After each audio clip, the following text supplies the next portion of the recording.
Hello दोस्तों, स्वागत है आप सभी का मेरे यूट्यूब चैनल में जिसका नाम है यूपी वालों की स्टडी। दोस्तों आज मैं आप लोगों के लिए लेकर के आऊँ ये वीडियो। दोस्तों ये वीडियो आपके द हिंदू एडिटोरियल जो आता है उसकी वोकेबलरी का पार्ट 4 रहेगा ये। इसके पहले मैंने 3 पार्ट करा दिए हैं। जो भी यहाँ पर नए स्टूडेंट आए हुए हैं वो सबसे पहले उन 3 पार्ट को मेरे चैनल में जाकर के प्लेलिस्ट बनी हुई है, आप वहाँ पे जाकर के देख सकते हैं। वीडियो के लास्ट में भी आपको प्लेलिस्ट मिल जाएगी, आप उसमें जाकर के देख सकते हैं।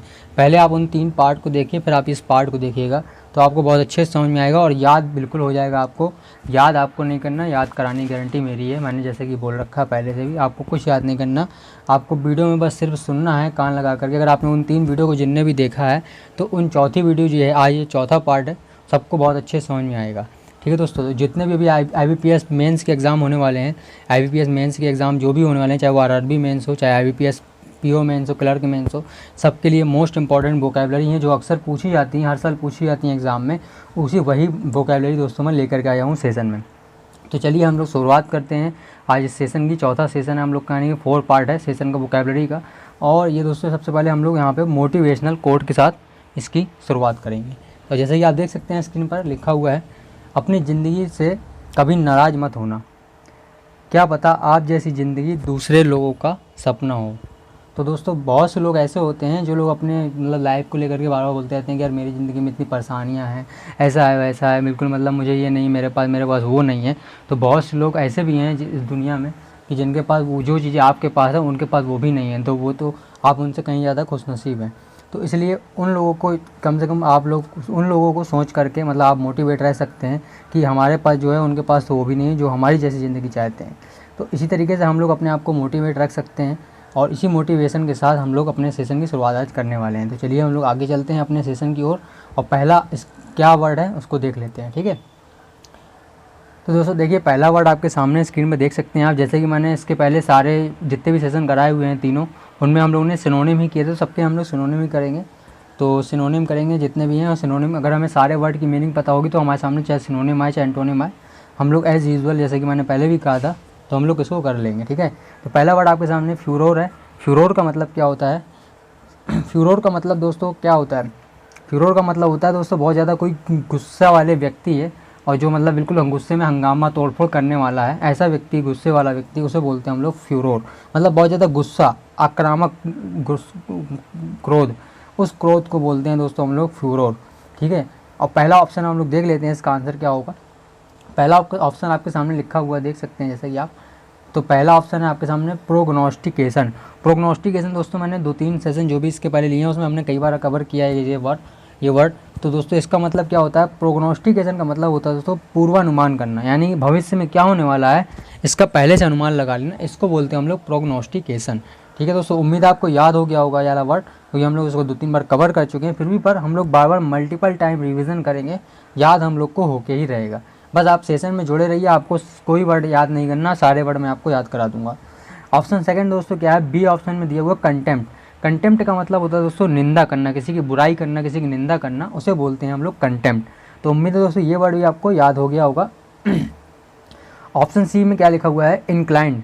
इंक्लाइंड का मतलब होता है दोस्तों इच्छुक, इच्छुक होता है इंक्लाइंड का मतलब। ये भी वर्ड हम लोग कवर कर चुके हैं तो आपको उम्मीद है ये भी पता होगा, याद हो गया होगा। और इसका दोस्तों ऑप्शन डी है, डी में लिखा हुआ है रैम्पेज। रैम्पेज का मतलब भी दोस्तों यही होता है जो ऑप्शन फ्यूरोर का मतलब होता है, यानी कि कोई व्यक्ति बहुत ज़्यादा गुस्सा वाला व्यक्ति है, क्रोध, आक्रामक व्यक्ति है, गुस्से वाला, बिल्कुल तोड़फोड़ मचाने वाला गुस्सा उसके अंदर भरा हुआ है, उस गुस्से को बोलते हैं हम लोग रैम्पेज या फ्यूरोर। तो इसका दोस्तों जो आंसर हो जाएगा ना, उसका आंसर हो जाएगा डी हो जाएगा, इसका रैम्पेज हो जाएगा इसका आंसर, डी, ऑप्शन डी हो जाएगा इसका आंसर। तो उम्मीद है दोस्तों आप लोग यहाँ समझ गए होंगे कि इसका आंसर क्या हो गया होगा। तो बस दोस्तों इसी तरीके से हम लोग अगले अपने वर्ड की तरफ चलते हैं। ये हमारा कहते हैं पहला वर्ड हम लोगों ने कवर कर लिया। तो दोस्तों जो भी अभी हम लोग के यहाँ पे एग्ज़ाम होने वाले हैं, चाहे वो SSC का भी हो, बैंकिंग के सारे एग्ज़ाम मोस्ट इंपॉर्टेंट बैंकिंग के लिए है ही है वोकेबलरी, जितनी मैंने आपको भी बताया है शुरुआत में। इसके अलावा आप SSC की तैयारी कर रहे हो या किसी की भी तैयारी करो, अगर आपको वर्ड की मीनिंग पता है तो आप कैसा भी, इंग्लिश के लिए सबसे मोस्ट इंपॉर्टेंट चीज़ वोकेबलरी ही है। अगर आपको वोकेबलरी आती है तो आप RC वगैरह भी करते हैं तो उसमें भी वोकेबलरी आती है और वोकेबलरी से बहुत हेल्प हो जाती है, इसलिए आपको वोकेबलरी आनी ही चाहिए। तो चलिए यहाँ पे दोस्तों जो मैं सेशन करा रहा हूँ बहुत इंपॉर्टेंट है। चलिए हम लोग ज़्यादा समय बर्बाद न करते हुए आगे चलते हैं। अगला वर्ड हमारा आपके सामने स्क्रीन पर देख सकते हैं आप। अगला वर्ड है दोस्तों आपका कॉन्ज्योर।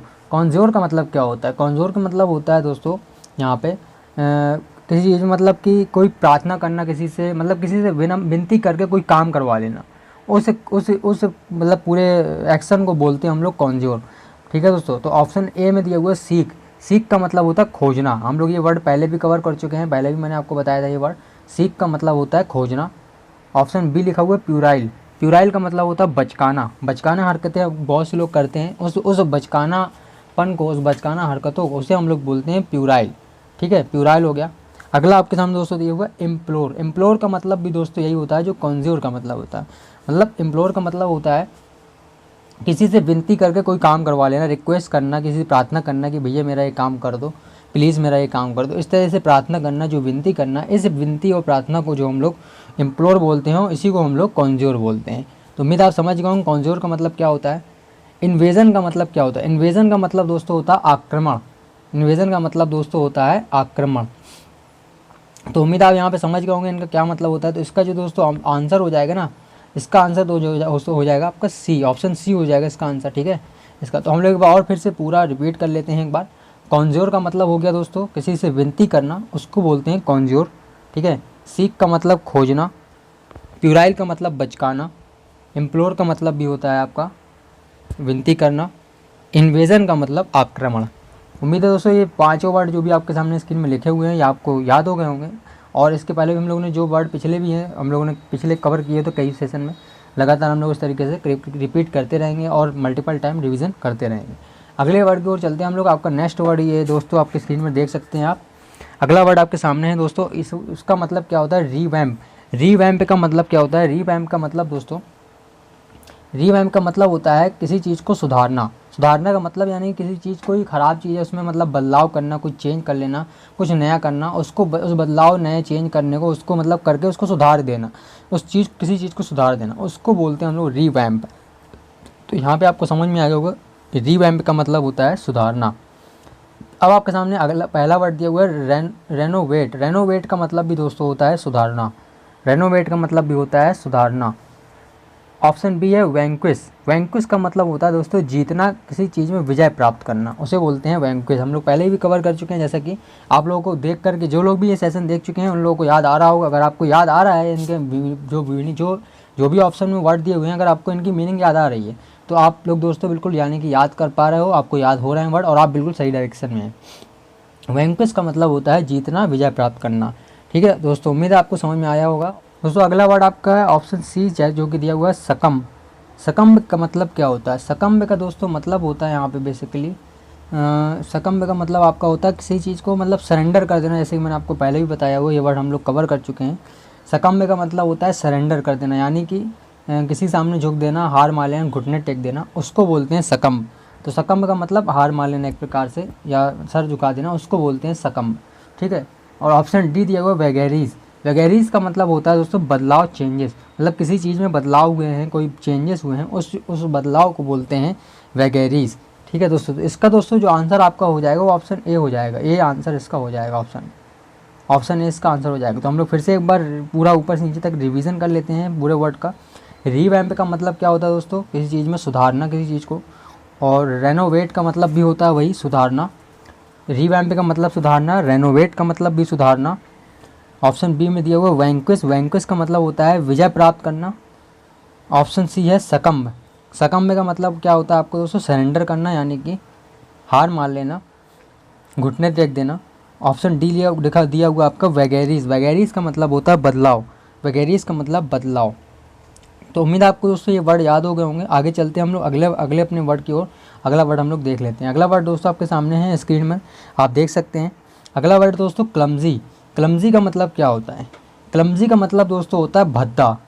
कोई चीज़ भद्दी है, ख़राब है, उस मतलब ख़राब चीज़, कोई मतलब देखने में कुछ अच्छी नहीं, बिल्कुल बकवास सी है, ख़राब सी, उस ख़राब चीज़ को, या कोई भी चीज़ हो सकती है, जरूरी नहीं सिर्फ चीज़ हो, कोई भी चीज़ ऐसा हो सकती है मतलब, तो उस मतलब ख़राब भद्देपन को, ख़राब चीज़ को, उसको बोलते हैं हम लोग क्लमजी। समझ गए होंगे आप लोग। ऑप्शन ए दिया हुआ आपके सामने ऑकवर्ड। ऑकवर्ड भी माने भी दोस्तों वही होता है, कोई भद्दा है, कोई चीज़ ख़राब है, उसको बोलते हैं ऑकवर्ड। ऑप्शन बी दिया हुआ आपका इम्यूटेबल। इम्यूटेबल का मतलब दोस्तों होता है अडिग। अडिग मतलब कोई चीज़ किसी काम में से डगमगा नहीं रहा, उसमें ही डटा हुआ है, उस डटे हुए व्यक्ति को बोलते हैं इम्यूटेबल, यानी अडिग व्यक्ति। ठीक है। ऑप्शन सी दिया हुआ फ्रॉड। फ्रॉड का मतलब होता है भरा होना, किसी फीलिंग या इमोशन या भाव से भरा होना। उस इमोशन उस फीलिंग भरे हुए को उस फीलिंग भावना से भरे हुए को बोलते हैं फ्रॉड। फ्रॉड माने भरा हुआ होना होता है, लेकिन किसी इमोशन से या भाव से भरे होने को बोलते हैं फ्रॉड। उम्मीद आप समझ गए होंगे। यहाँ पे रिलेंटलेस अपना ऑप्शन डी दिया हुआ है। रिलेंटलेस का मतलब होता है दयाहीन। रिलेंटलेस का मतलब दोस्तों होता है दयाहीन। तो दोस्तों जो इसका आंसर हो जाएगा वो आपका हो जाएगा इसका answer A is the right answer of this question. ठीक है, उम्मीद आप यहाँ पे समझ गए होंगे। हम लोग फिर से पूरे वर्ड को एक बार रिवीजन कर लेते हैं। क्लमजी का मतलब दोस्तों होता है भद्दा। ऑकवर्ड का मतलब भी होता है भद्दा। ऑप्शन बी दिया हुआ इम्यूटेबल। इम्यूटेबल का मतलब होता है अडिग। ऑप्शन सी है फ्रॉड। फ्रॉड का मतलब होता है किसी भावना से भरे होना, उसे बोलते हैं फ्रॉड। ऑप्शन डी है रिलेंटलेस। रिलेंटलेस का मतलब होता है दयाहीन। उम्मीद है दोस्तों ये सारे वर्ड आपको याद हो गए होंगे अच्छे से। अब हम लोग चलते हैं अपने अगले वर्ड की ओर। अगला वर्ड देख लेते हैं हम लोग, हमारा अगला वर्ड क्या है। ठीक है, अगला वर्ड दोस्तों आप देख सकते हैं स्क्रीन पर आपके। अगला वर्ड दोस्तों लिथार्जी। लिथार्जी का मतलब क्या होता है? तो लिथार्जी का मतलब दोस्तों यहाँ पे होता है सुस्ती। सुस्ती मतलब आलस, आलसी, आलसपन। आलसपन को, सुस्तीपन को, उसे बोलते हैं हम लोग लिथार्जी। तो ऑप्शन दोस्तों आपका लिखा हुआ है स्लगिशनेस। अभी दोस्तों आप लोगों को अगर याद आ रहा हो, इसके पहले हम लोगों ने कहते हैं एक वर्ड को कवर किया कई बार वीडियो में पीछे, स्लगिश। स्लगिश कवर किया। स्लगिश का मतलब भी दोस्तों होता है सुस्त। स्लगिश का मतलब होता है सुस्त, और स्लगिशनेस का मतलब क्या होता है? सुस्तीपन। सुस्तीपन, उस सुस्तीपन को बोलते हैं स्लगिशनेस। ठीक है दोस्तों, तो आंसर इसका यही हो जाएगा ए। तो हम लोग आगे अपने वर्ड और देख लेते हैं। ऑप्शन बी दिया हुआ ब्लैंड। ठीक है दोस्तों, बी दिया हुआ आपका ब्लैंड। ब्लैंड माने क्या होता है दोस्तों? होता है मुलायम। ब्लैंड माने होता है मुलायम, यानी कि सॉफ्ट। सॉफ्ट, मुलायम चीज़ को, कोई सॉफ्ट चीज़ है उसे बोलते हैं हम लोग ब्लैंड। ऑप्शन सी दिया हुआ है दोस्तों आपका इनएक्सोरेबल। इनएक्सोरेबल का मतलब क्या होता है? इनएक्सोरेबल का मतलब दोस्तों होता है निष्ठुर। निष्ठुर का मतलब ऐसा व्यक्ति, निष्ठुर उसे कहते हैं दोस्तों जो चीज़, मतलब जो व्यक्ति किसी काम में डटा हुआ है, अड़ा हुआ है, उस डटे हुएपन को, उस अड़े हुएपन को, उसे बोलते हैं हम लोग निष्ठुर, यानी कि इनएक्सोरेबल। इनएक्सोरेबल का मतलब निष्ठुर। ऑप्शन डी दिया हुआ दोस्तों आपका इम्ब्रोग्लियो। इम्ब्रोग्लियो का मतलब दोस्तों होता है उलझन। आप किसी चीज़ को लेकर के उलझन में हैं, या कोई व्यक्ति किसी चीज़ को लेकर उलझन में है, उस उलझन को इम्ब्रोग्लियो बोलते हैं। तो दोस्तों इसका आंसर जो हो जाएगा आपका, वो हो जाएगा option A is the right answer of this question.